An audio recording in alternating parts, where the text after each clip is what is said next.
안녕하세요. 책한민국입니다. 오늘 소개할 책은 사지 않는 생활. 지은이는 후데코, 출판사는 스노우폭스 북스입니다. 16,000원, 251쪽. 초판 일쇄는 2022년 11월 2일입니다. 후데코. 1959년 아이치현 출생. 1996년 3월 캐나다로 이주, 20년 넘게 살고 있다. 30대 직전까지도 물건에 집착하여 부록이나 덤, 샘플을 버리지 못했지만 어느 날 문득 집에 쌓여있는 물건에 질려서 단순한 삶으로 전환한다. 사지 않는 생활이야말로 절약의 열쇠다라는 사실을 깨닫고 그 깨달음을 삶으로 실천하고 있다. 본문을 읽겠습니다. 돈이 없다. 돈을 더 갖고 싶다. 더 절약해야 한다라고 생각하는 사람은 세상에 넘쳐납니다. 생활의 모든 면에서 허리띠를 바싹 졸라매고 절약에 힘쓰는 사람도 있을 겁니다. 하지만 사실 그렇게 억지로 참으며 힘들게 절약할 필요가 없습니다. 사지 않아도 될 물건을 자꾸 사들이는 현재의 쇼핑 습관을 고치기만 하면 됩니다. 그러면 자연스럽게 여윳돈이 생길 거예요. 지출을 줄여야겠다고 항상 생각하면서도 사지 않아도 될 옷이나 화장품, 잡화를 계속 사들이고 있지 않습니까? 자신이 그러고 있다는 것조차 전혀 눈치채지 못하는 사람이 많습니다. 그래서 지출을 줄인다고 하면서도 대부분 고정비나 식비를 줄이는 것으로 만족합니다. 세정제를 예로 들어볼까요? 개인 위생에 관한 것만 해도 세안용, 세수용, 모발용, 전신용 등 여러 종류가 있습니다. 심지어 청소용 세정제도 바닥용, 욕실용으로 나뉘며 화장실 전용 스프레이, 얼룩 제거용 스프레이까지 따로 있습니다. 사실 이렇게 다양한 세정제를 전부 마련하지 않아도 몸과 집을 얼마든지 청결하게 관리할 수 있습니다.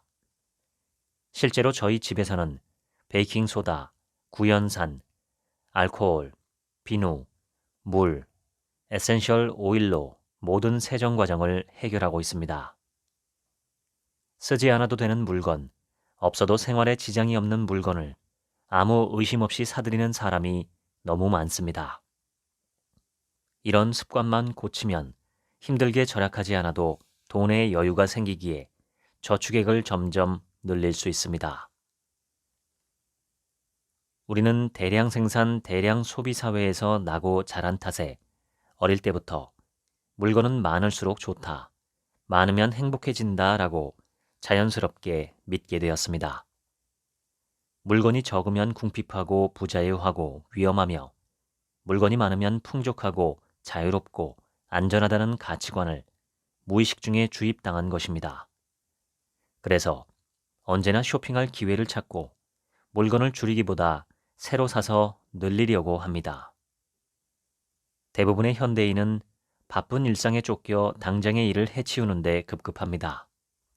문제가 생겨도 곰곰이 생각하여 해결하기보다 즉시 떠오르는 임기응변으로 모면하려 합니다. 과도한 쇼핑은 즉시 결과를 얻으려고 서두르는 이런 경향과도 무관하지 않습니다. 정말 소중한 것이 무엇인지, 인생의 목표가 무엇인지, 5년 후, 10년 후, 20년 후에 어떻게 살고 싶은지 진지하게 생각하지 않습니다. 그렇기 때문에 오늘 편하면 그만이다, 불쾌한 기분을 피하는 것이 최고다 라는 사고방식으로 살아갈 수밖에 없습니다. 사실 대부분의 현대인은 필요한 물건을 이미 거의 다 갖고 있습니다. 그래서 상품을 개발하는 사람들이 특수한 수요를 겨냥한 니치 상품, 즉 소비자를 연령, 성별, 직업별 등으로 세밀하게 구분해서 만들어낸 상품을 개발하는데 심혈을 기울이는 것입니다. 에그 타이머 하나만 해도 종류가 여럿입니다. 달걀을 미숙, 반숙, 완숙으로 나눠 익히기 편리한 에그 타이머를 판매하고 있으며 아마존에서도 비슷한 상품을 취급하고 있습니다. 차라리 처음부터 냄비에 일정한 양의 물과 일정한 양의 달걀을 넣고 일반 타이머로 시간을 재면서 조리하기가 더 쉽지 않을까요? 두어 번만 해보면 달걀이 몇 분 만에 반숙이 되고 몇 분 만에 완숙이 되는지 금세 가늠할 수 있습니다. 하지만 새로운 물건, 편리한 물건을 좋아하는 사람은 질리지도 않고 이런 상품을 계속 사들입니다. 신기한 물건을 샀다라며 SNS에 자랑하기도 합니다. 우리가 물건을 자꾸만 사들이는 가장 큰 이유는 쇼핑으로 심리적 욕구를 채우기 위해서입니다. 쇼핑으로 스트레스를 풀려는 경우가 그 전형입니다. 우리는 남들과 비슷해지고 싶어서 그들과 비슷한 행동을 하고 그들이 가진 것과 똑같은 물건을 삽니다. 똑같은 물건을 소유해 집단의 일원으로 인정받으려는 것입니다. 조금은 특별한 존재가 되고 싶다라는 마음도 있습니다. 남과 조금 다른 모습이나 행동으로 눈길을 끌면 모두가 자신을 주목해 주기 때문입니다. 이들은 상품을 사는 일 자체보다 남보다 빨리 사는 것을 중요하게 생각합니다. 전에 샀던 물건이 아직 쓸만한데도 새 것으로 교체하고는 합니다. 그러나 자기 자신을 좋아하지 않거나 자신감 없는 사람일수록 자신의 생활을 물건으로 꾸며 실제보다 멋져 보이게 하려는 경향이 있습니다. 우리 뇌는 새로운 것을 좋아하므로 쇼핑할 때마다 도파민 등 기분이 좋아지게 만드는 신경 전달 물질을 배출합니다. 이런 이유로 쇼핑은 현대인의 가장 손쉽고 즐거운 오락이자 여가 활동으로 인정받고 있습니다. 그 결과 물건이 점점 늘어나 집이 창고처럼 변하는 것입니다. 인간은 무언가를 얻는 기쁨보다 잃는 고통을 더 강하게 느끼므로 손해를 민감하게 받아들이고 최대한 손해를 보지 않는 방향으로 행동하는 경향이 있습니다. 이런 경향이 쇼핑을 부추깁니다. 가격 할인에 약한 사람은 무언가가 필요하거나 갖고 싶어서가 아니라 지금 안 사면 손해다라는 생각 때문에 물건을 삽니다. 단순히 손해를 두려워하는 것이죠. 그런데 냉정히 생각해보면 필요 없는 물건을 샀을 경우 가격이 아무리 저렴해도 그 가격만큼 손해를 보게 되어 있습니다. 현실적인 문제에서 도망치기 위해 쇼핑을 수단으로 활용하는 경우도 많습니다. 쇼핑에 정신을 쏟다 보면 잠시 시름을 잊을 수 있기 때문입니다. 시험 전날 갑자기 방 청소를 하고 싶어지는 것과 같은 이치입니다. 잡다한 집안일에 신경 쓰기 싫은 아버지들이 자신의 모든 시간과 에너지를 직장에 쏟아붓는 것도 골치 아픈 문제에서 도망치려는 무의식적 선택의 결과입니다. 저도 예전에는 그랬습니다. 당시 저는 중요하지만 최대한 피하고 싶은 일이 생길 때마다 저렴한 옷을 파는 인터넷 상점이나 그런 정보를 전달하는 블로그를 매일 장시간 들여다보았습니다.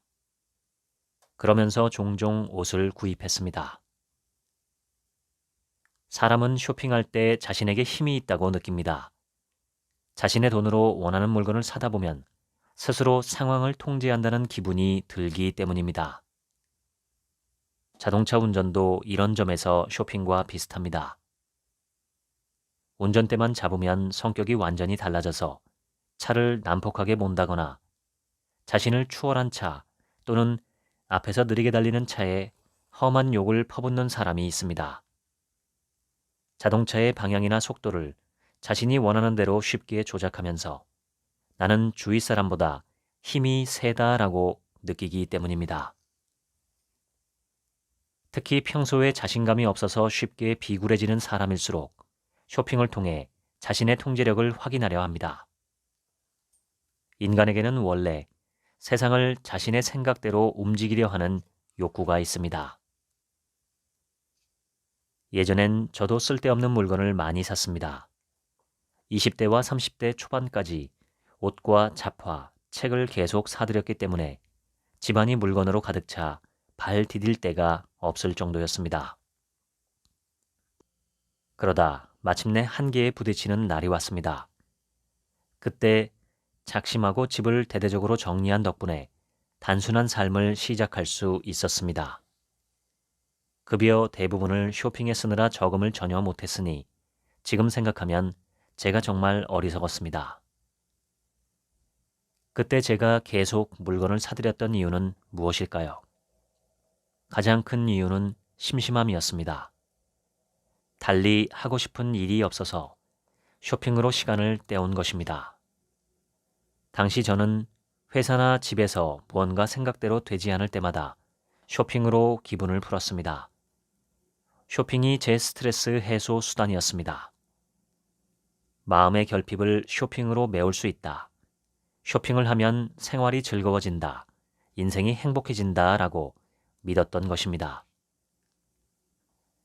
사람은 물건을 산다고 변하는 것이 결코 아닙니다. 그저 지갑이 얇아지고 집에 잡동사니가 쌓일 뿐입니다. 도파민은 사람에게 긍정적인 기분, 즉 쾌감이나 만족감을 느끼게 하는 뇌내 신경 전달 물질입니다. 우리의 뇌는 처음 접하는 새로운 물건을 획득하는 행위를 아주 좋아합니다. 하지만 알고 보면 쇼핑할 때가 아니라 쇼핑하기 직전, 즉 조만간 새로운 물건을 갖게 된다라고 생각하는 순간에 도파민이 제일 많이 분비된다고 합니다. 기대감이 도파민의 분비를 촉진하는 것입니다. 따라서 쇼핑이 끝나자마자 행복감은 사라집니다. 그래서 또다시 쇼핑을 해서 행복을 느끼고 싶어집니다. 인간은 본능적으로 자신의 에너지와 자원을 지키려 하기 때문에 돈도 별다른 노력도 들이지 않고 무언가를 얻는 일을 매우 바람직하게 느낍니다. 저는 무료 선물이나 할인 상품에 특히 약했습니다.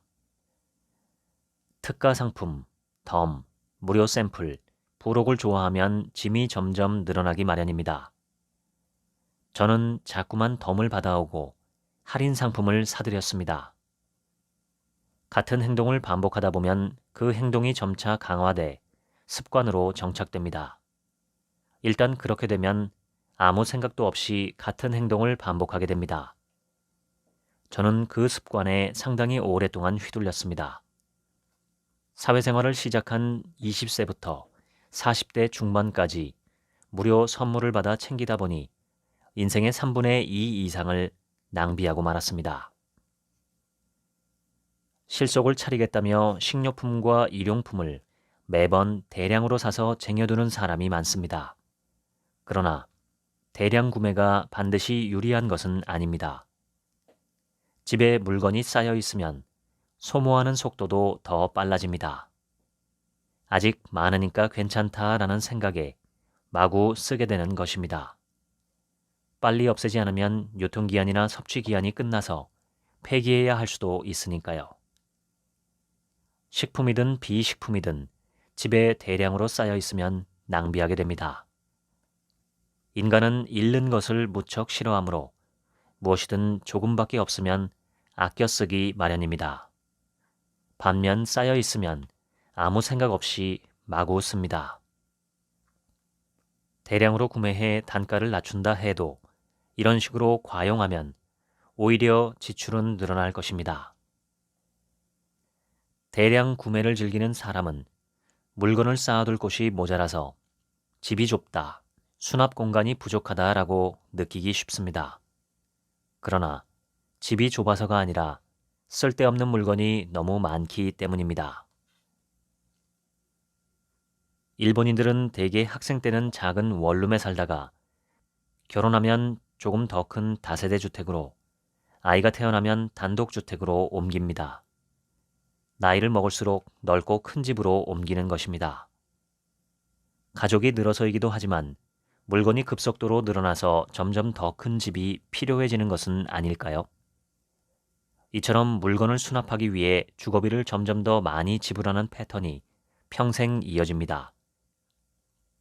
요즘은 비용을 지불하고 임대 창고 등 수납 공간을 빌리는 사람, 전문가에게 돈을 내고 수납 기술을 배우는 사람도 많아졌습니다. 집에 쌓인 물건을 정리하려는 사람이 많다 보니 수납 관련 시장도 점점 커지고 있습니다.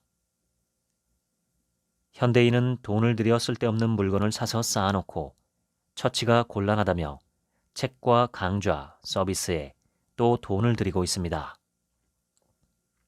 물건이 많을수록 버릴 물건도 많아질 텐데 그 양이 너무 많으면 버리는 비용도 상당히 커집니다. 일반 쓰레기는 정해진 날짜에 집 앞에 내놓으면 지자체가 수거합니다. 그래서 일반 쓰레기는 무료로 처리되는 것처럼 생각할 수 있지만 이건 역시 세금으로 처리될 뿐 엄연히 비용이 드는 일입니다. 물건이 자유를 제한하는 족쇄가 될 때도 있습니다. 실제로 물건 때문에 여행과 이사를 꺼리는 사람이 많습니다. 물건은 이처럼 주인의 행동을 제약하기도 하고 쓸데없는 행동을 부추기기도 합니다. 저는 정말 중요한 물건, 잃어버리면 안 되는 물건만 작은 주머니에 넣어 항상 갖고 다닙니다. 다른 물건은 도둑을 맞거나 불이 나서 전부 타버린다 해도 큰 충격을 받지 않을 것입니다. 쓸데없는 물건 때문에 정신적인 대가를 치르는 경우도 있습니다. 죄책감과 열등감입니다. 쓰지도 않을 거면서 또 쓸데없는 물건을 샀네. 돈을 또 낭비했어. 라는 자책감에 사로잡힐 때가 많았습니다. 그러다 어느 날 문득 깨달았습니다. 시간이 나면 꼭 쓰겠다는 다짐은 영영 이루어지지 않겠구나라고요. 지금 시간을 들여 쓸 마음이 없는 물건은 앞으로도 영영 쓰지 않을 물건입니다. 아무 생각 없이 쓸데없는 물건을 사면 이렇게 정신적인 부담을 짊어지게 됩니다. 쇼핑을 할 때마다 무엇을 언제, 어디서, 얼마에, 왜 샀는지 기록해두면 자신의 쇼핑 습관을 더 정확히 분석할 수 있습니다. 종이나 연필을 써도 되고 스마트폰 앱을 써도 됩니다. 그것마저 귀찮다면 영수증이라도 한 대 모아놓고 가끔씩 들여다보세요. 아무것도 하지 않는 것보다는 나을 것입니다. 매일 쇼핑 일기를 쓰는 행위만으로도 자신의 쇼핑 습관을 상당히 파악할 수 있습니다. 구매 목록에 있는 물건 중 한 번도 쓰지 않고 방치된 것은 없습니까? 그것을 쓰지 않는 이유는 무엇입니까? 이런 사고 과정이 쇼핑 습관을 바꾸는데 큰 도움이 됩니다. 쇼핑 습관을 파악했다면 앞으로도 지금의 방식을 그대로 유지하고 싶은지 곰곰이 생각해 봅시다. 지금과 똑같은 패턴으로 쇼핑하며 생활하고 싶습니까? 쇼핑 습관을 개선하기 위해 특히 효과적인 방법이 사지 않는 도전입니다. 저는 몇 년 전부터 사지 않는 도전을 통해 구매 품목 수를 꾸준히 줄여왔습니다. 사도 되는 품목과 최소한으로 사야 하는 품목을 정합니다. 앞으로는 필요한 물건만 살 것이다 라든지 최대한 쇼핑을 줄이자라는 모호한 생각으로 도전을 시작하는 사람이 있는데 목표가 막연할수록 실패하기 쉽습니다. 처음에는 충분히 실현할 수 있는 목표를 세워야 합니다. 예를 들면 다음과 같습니다. 일주일에 하루는 돈 쓰지 않는 날로 지킨다. 한 달간 편의점이나 균일가 상점에 가지 않는다. 집에 있는 책 10권을 다 읽을 때까지 다른 책을 사지 않는다. 6개월간 소모품을 대량 패키지로 구입하지 않는다. 1년간 옷을 사지 않는다. 혹시 쇼핑이 취미였다면 새로운 취미를 찾는 것이 좋습니다. 친구를 만날 때마다 습관적으로 쇼핑을 했던 사람은 쇼핑 대신 영화 감상, 미술관 관람, 요리 등 쇼핑이 아닌 활동을 제안해 봅니다. 새로운 물건을 집에 들이는 대신 이미 있는 물건을 활용합니다. 쓰기 편하도록 손 닿는 곳에 물건을 놓아두는 것도 좋습니다. 존재를 의식하지 못하면 쓸 수 없습니다. 저는 읽지도 않은 책이 점점 쌓이는 상황을 개선하기 위해 한동안 새 책을 집에 들이지 않고 가까이 있는 책부터 차례차례 읽는 중입니다. 무엇을 사든 필요한 것을 필요할 때 필요한 만큼만 사면 낭비가 확 줄어듭니다. 수지를 파악하여 계획적으로 돈을 쓰는 것이 무엇보다 중요합니다. 내 월 수입은 얼마고 그중 얼마가 무엇에 쓰이고 있는지 대략적으로라도 파악하고 있어야 합니다. 저는 숫자를 싫어해서 오랫동안 돈 관리를 하지 않았고 지금도 세세한 숫자까지 챙겨가며 절약하지는 못합니다. 그래도 제 나름대로 매일의 수입과 지출을 꼼꼼하게 기록했더니 저축액이 조금씩 늘어나기 시작했습니다. 돈 흐름에 둔감했던 사람도 몇 달간 수입과 지출을 기록하기만 하면 자신의 재정적 상황을 의식하며 살게 될 것입니다. 자신이 돈을 어디에 얼마만큼 쓰는지 파악하려면 반드시 기록이 필요합니다. 생활이 어지러우면 돈의 흐름도 어지러워집니다.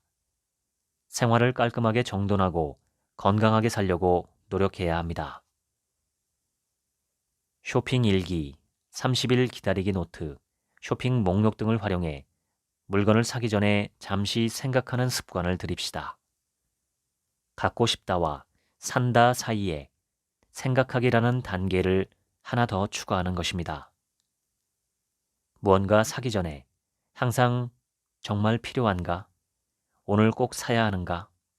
안 사도 되는 것은 아닐까라고 생각하는 습관을 들이면 낭비가 확 줄어들 것입니다. 신용카드는 특별히 조심해야 합니다.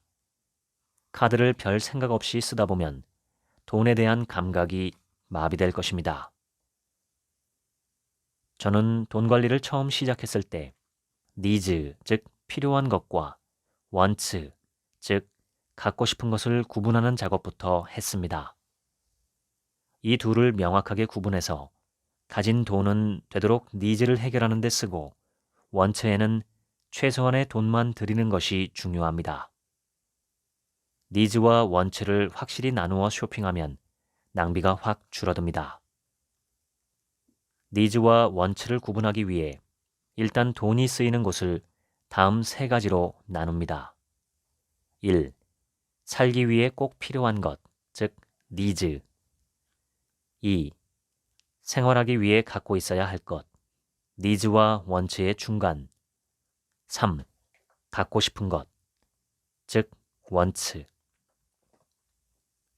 저는 돈을 1과 2에 거의 다 쓰고 즐거움을 주는 3에는 아주 조금만 씁니다. 살아가는데 필요한 것은 필요한 만큼 사서 쓰는 반면 단순하게 갖고 싶은 것에는 돈을 거의 쓰지 않는 것입니다. 갖고 싶은 것이 생기더라도 곧바로 사지 말고 이것은 니즈인가 원츠인가 라고 자문하는 습관을 들입시다. 서랍이나 옷장에 자주 입는 옷과 거의 입지 않는 옷이 한데 꽉 들어차 있으면 모두 다 내가 좋아하고 나에게 필요한 옷이다 라고 생각하기 쉽습니다. 어떤 물건이든 오래 갖고 있으면 애착이 생겨 버리기 어려워집니다.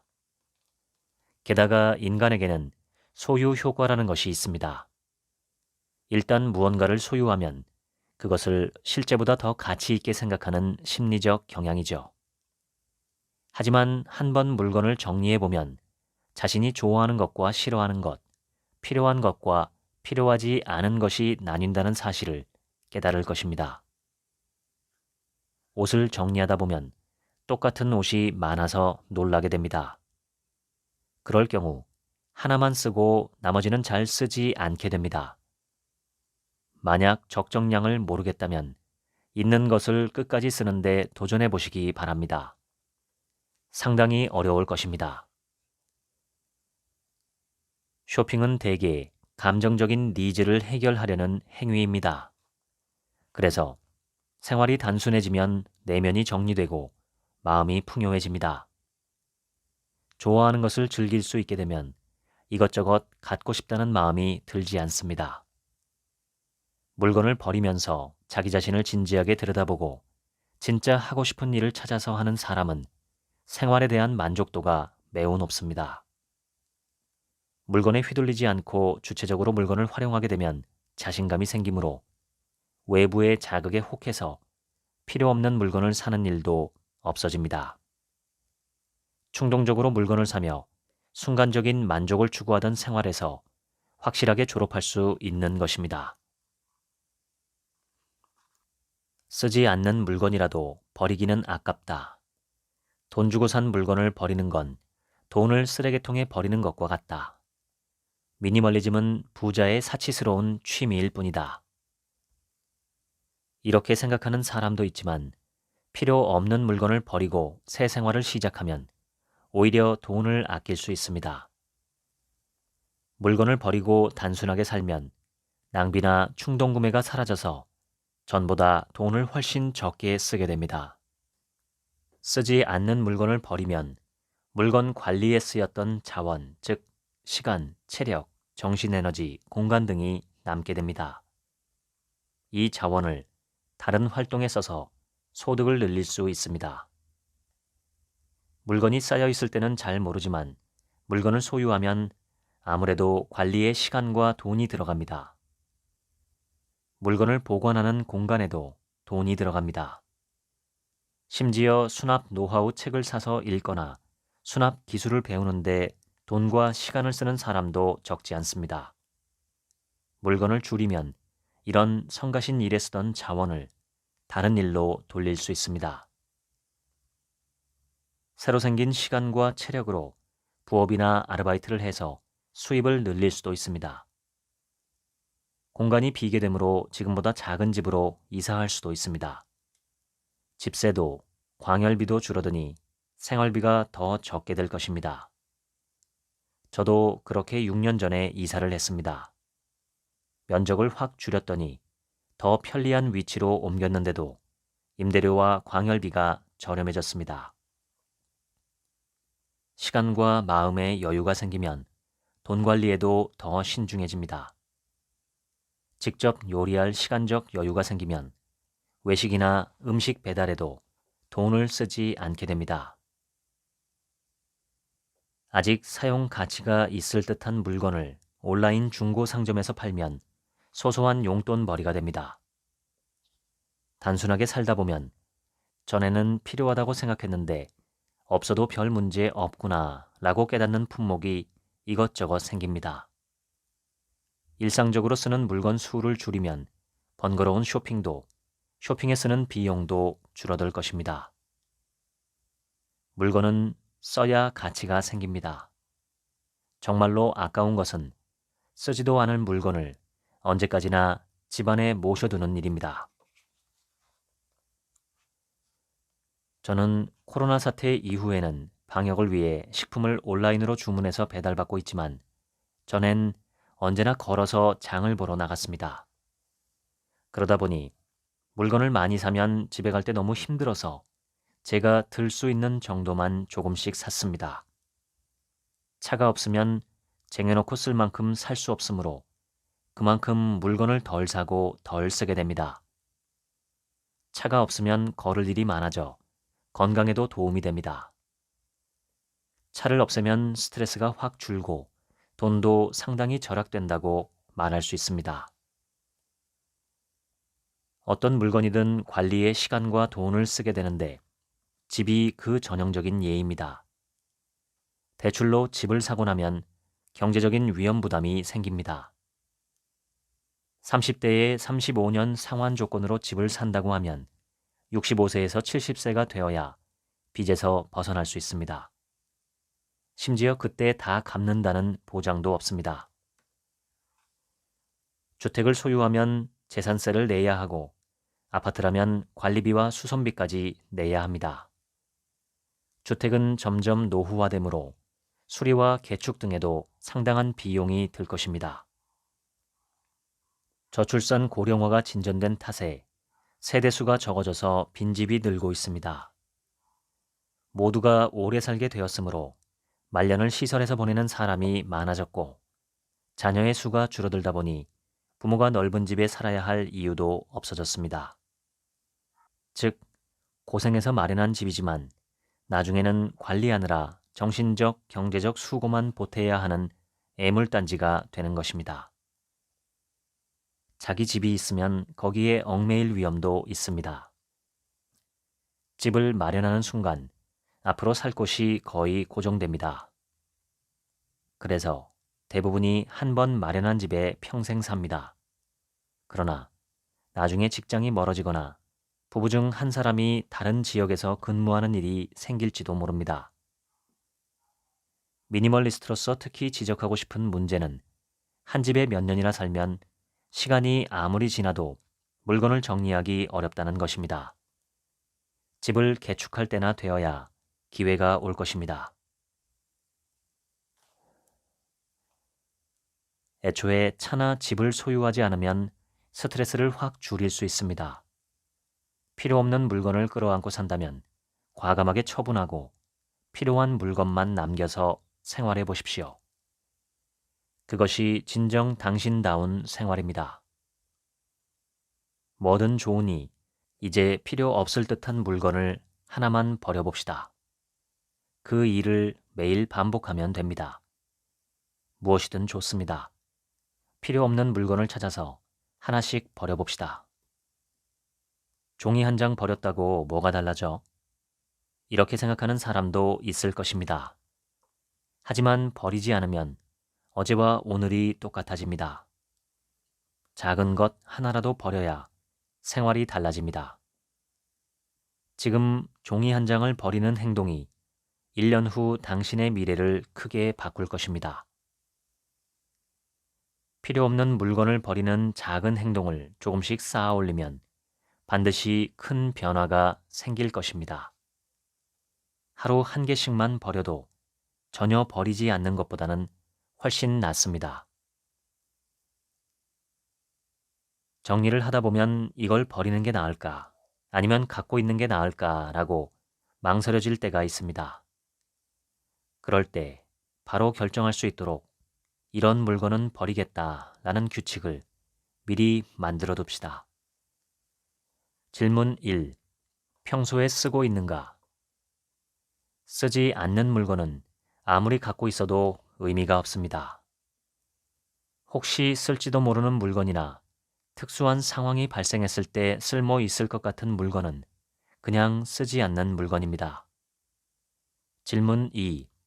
억지로 쓰고 있지는 않은가? 선물 받은 물건이 여기에 많이 해당될 것입니다. 이런 물건을 본전을 찾겠다라는 생각으로 억지로 쓰고 있지는 않습니까? 질문 3. 소유할 필요가 있는가? 별 생각 없이 갖고 있는 물건도 버립시다. 그 대표가 비닐봉지와 쇼핑백입니다. 질문 4. 지금 살 만한 물건인가? 지금 그 물건이 없다면 돈을 내고 살 의향이 있는지 생각해 봅시다. 이걸 쓸데없이 왜 사? 라는 생각이 든다면 바로 버립시다. 질문 5. 이상적인 생활에 도움이 되는가? 지금 그 물건을 갖고 있다면 당신이 꿈꾸는 생활에 조금이라도 다가갈 수 있을까요? 아니면 반대로 더 멀어질까요? 후자에 해당한다면 말할 것도 없이 불필요한 물건입니다. 질문 6. 없으면 안 되는 물건인가? 자신에게 반드시 필요한 물건만 소유하면 생활이 몰라보게 단순해집니다.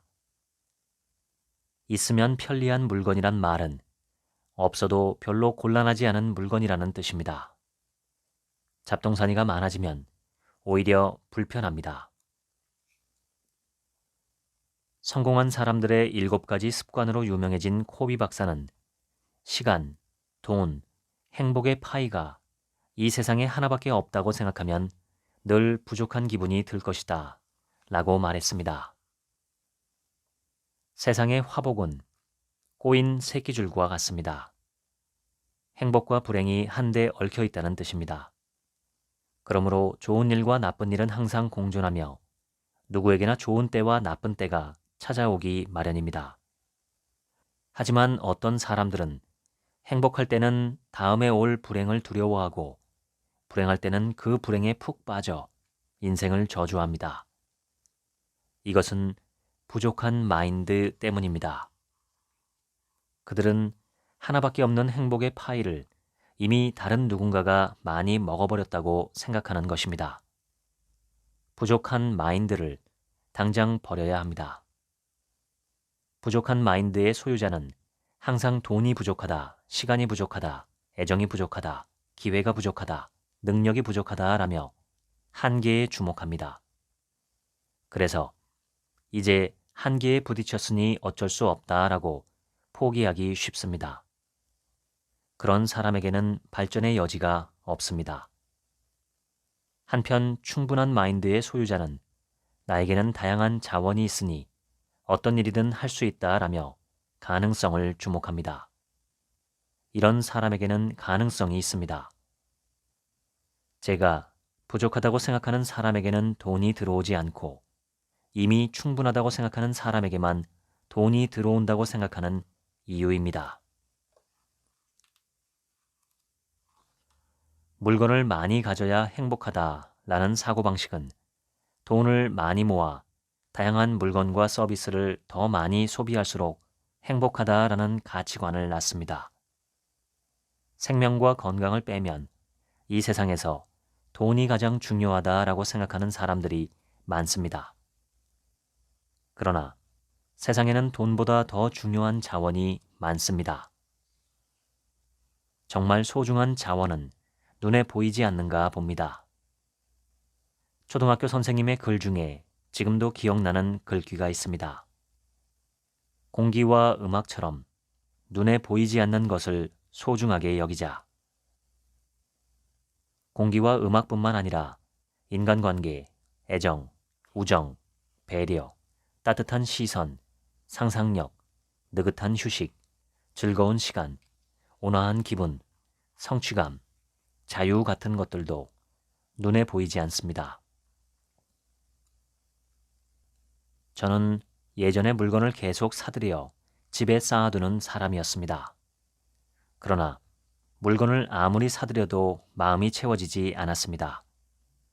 제가 정말로 원했던 것, 제게 정말로 필요했던 것은 물건 자체가 아니라 그 물건을 손에 넣었을 때 실현될 듯한 생활이었기 때문입니다. 제가 물건을 통해 실현하고 싶었던 생활은 어떤 것이었을까요? 지금 생각해보면 그 이상적인 생활에는 눈에 보이지 않는 자원이 아주 많이 필요했습니다. 따뜻한 인간관계, 즐거운 시간, 만족스러운 기분, 자유로운 하루 등등. 물건으로는 도저히 획득할 수 없는 자원들이었지만 저는 어리석게도 계속 물건만 사들였습니다.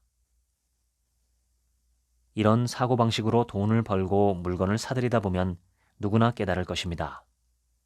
사람은 돈과 물건이 아무리 많아도 만족하지 못하는 존재구나라고요. 많은 사람이 쇼핑을 계속하면서도 텅 빈 마음으로 살아가는 것은 그들이 물건과 돈에서 아직 자유로워지지 못했기 때문입니다. 인생의 목표는 숫자를 늘리는 것이 아닙니다. 풍요로운 인생이란 더 부유한 인생이 아니라 더 자유로운 인생이 아닐까요? 눈에 보이지 않는 자원 중에서도 가장 중요한 것이 자유입니다.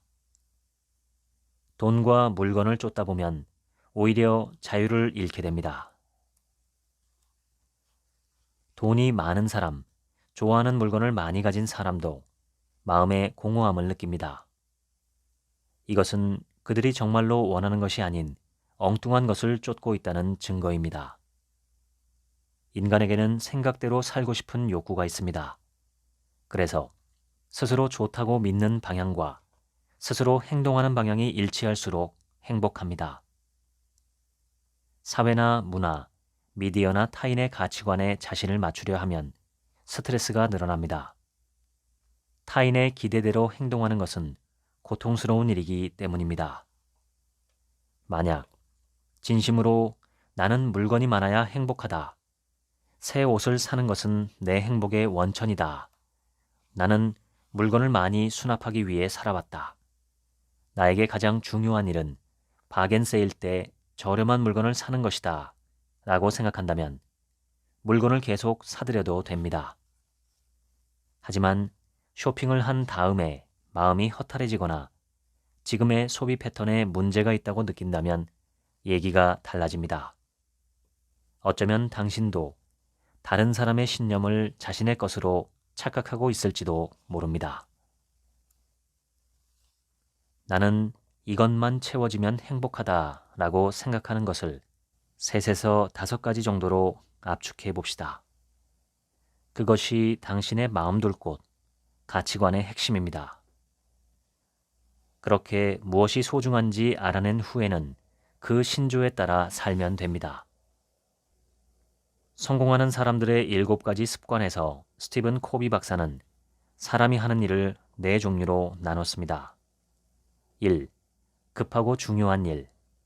2. 급하지 않지만 중요한 일. 3. 급하지만 중요하지 않은 일. 4. 급하지도 중요하지도 않은 일. 그는 인생을 충실하게 채우고 싶다면 2번 급하지 않지만 중요한 일을 하라고 말합니다. 대표적인 것으로 체력 강화, 인간관계 구축, 장래 하고 싶은 일에 대한 준비 및 계획, 심신의 휴식 등이 있습니다. 지금 하지 않는 일, 즉 급하지 않지만 중요한 일을 해야 합니다. 매일 조금씩 쌓아 올리는 것이 무엇보다 중요합니다. 지금까지 사지 않는 습관 읽어드렸습니다. 지금부터는 제 얘기입니다. 현대사회는 사람들이 물건과 서비스를 끊임없이 구매해야만 제대로 돌아가는 구조를 갖고 있습니다. 필요한 재화를 구입하는 것은 자연스럽고 바람직하고 필요하지만 문제는 과소비입니다. 특히 소비와 과소비의 기준을 어디에 둘 것이냐가 중요합니다. 아주 간단한 과소비의 기준법을 말씀드리면 내가 매달 버는 돈을 전부 쓰는 것 혹은 신용카드나 대출 등을 이용해서 월 수입 이상을 쓰는 것은 분명히 과소비입니다. 그러나 살다 보면 예외적으로 과소비를 해야 할 때도 있습니다. 저는 어머니의 암투병과 장인어른의 뇌출혈 간병 기간이 겹쳤을 때 몇 년간 그런 과소비를 했었습니다. 중증 환자 지정을 받아서 의료비의 5%만 내면 되는데도 상급 병실료와 간병비, 기타 비용이 엄청났기 때문이었습니다. 중증 환자 지정 제도가 없었다면 부모님들이 제대로 치료를 받지 못했거나 우리 부부가 파산했을 겁니다. 살다 보면 드물게 이런 시기도 있습니다. 그러나 이런 상황을 제외하고 매월 수입과 지출의 수지 균형을 맞추지 못하거나 마이너스라면 뭔가 문제가 있습니다. 우선은 내가 매월 지출하는 금액이 얼마인지 그리고 그 금액이 월 수입을 넘지는 않는지 확실하게 파악해야 합니다. 수입보다 지출이 많다면 당연히 지출 항목을 살펴보고 절약을 해야 합니다. 특히 이 책에서 말한 대로 필요해서 사는 것과 막연한 소유욕으로 인한 쇼핑, 둘 중 어떤 원인에 의해서 소비가 이루어지는지 정직하게 확인해야 합니다. 자꾸 욕구를 만족시키려는 방향으로 살아가면 점점 불행해진다고 붓다는 말했습니다. 불필요한 쇼핑 욕구는 바닷물을 먹는 것과 같아서 먹으면 먹을수록 목이 마르고 갈증은 점점 심해집니다. 내 욕구와 욕망의 고삐를 놔버리면 욕망은 제멋대로 달려가고 나는 질질 끌려가며 삶이 망가지게 됩니다. 삶에는 절제가 필요합니다. 단순한 삶, 사지 않는 삶, 소유물이 적은 삶을 살수록 마음이 자유롭고 편안해집니다. 저는 구입하는 것도 최소화하려고 노력 중이지만 매일 소유물을 줄이는 취미 생활을 하고 있습니다. 지금은 하루에 5분을 정해놓고 딱 5분 동안 처분할 물건을 찾아 정리하는 방향으로 매일 실행 중입니다. 점점 줄어가는 물건들을 보면 홀가분합니다. 얼마 전에 만난 한 교수님이 이런 말씀을 해주셨습니다. 본인이 30년간 심혈을 기울여 구입하고 공부한 전공 관련 책들이 12,000권 가량 되는데 이것들이 오피스텔 하나를 창고처럼 가득 채웠고 작은 사무실에도 책이 가득하다고 합니다. 저도 가서 보았는데 작은 오피스텔이긴 하지만 하나는 도서관 서가처럼 책이 빽빽하게 차 있었고 사무실은 그 내부의 비좁은 통로 같은 것을 제외하고는 모두 책으로 가득했습니다. 그런데 하루는 제자가 와서 교수님 사무실을 보더니 방법을 알려주었다고 합니다. 앱슨 스캐너 2대를 사서 스캐닝을 하고 파일로 전환해서 보관한 후 실물책은 정리하라고 했다는 겁니다. 이번 여름에 그 교수님은 하루에 100권씩 거의 6,000권을 스캐닝해서 파일로 보관하고 실물책은 버렸다고 합니다. 그리고 남은 책 6,000권도 모두 처분할 예정이라고 하시더군요. 나중에 노트북 컴퓨터와 외장하드 하나만 들고 다니면 무척 홀가분해질 것 같다고 하셨습니다. 저는 뒤늦게 그 이야기를 들어서 버리시는 책을 내가 받아올 걸 하는 생각이 들었지만 생각해보니 저도 그 책들을 받아와도 보관할 장소가 없었습니다. 물건은 아무리 작은 것이어도 관리가 필요하기에 우리의 정신 에너지가 분산됩니다. 소유물이 많고 관리할 재산이 많으면 물질적인 재화를 관리하느라 평생을 보내게 되겠지요.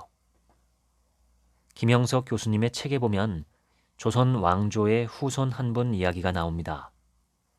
그분은 물려받은 재산이 많아서 그걸 관리하느라 평생을 보냈는데 나중에 그분이 늙고 나서 후회하는 말이 물려받은 재산이 없었더라면 정상적으로 공부도 하고 일도 해서 보람있게 사회인으로 살았을 터인데 자신의 삶을 돌아보면 평생 조상이 물려준 재물만 관리하다가 보냈더라는 것입니다. 재물과 물질에 얽매이면 자유가 사라집니다. 자유롭게 홀가분하게 살려면 쇼핑 중독은 반드시 벗어나야 합니다. 사람들은 그것이 괴롭다고 생각해서 시도할 엄두를 못 내지만 쇼핑하지 않고 느낄 수 있는 기쁨은 쇼핑 기쁨보다 훨씬 더 크고 풍부합니다. 재화뿐만 아니라 각종 활동에 사용하는 시간이나 에너지도 절제하면 더 만족스럽습니다. 단순하고 소박한 삶이 가볍고 편하고 아름답습니다. 지금까지 책 한 민국의 하루치 생각이었습니다. 감사합니다.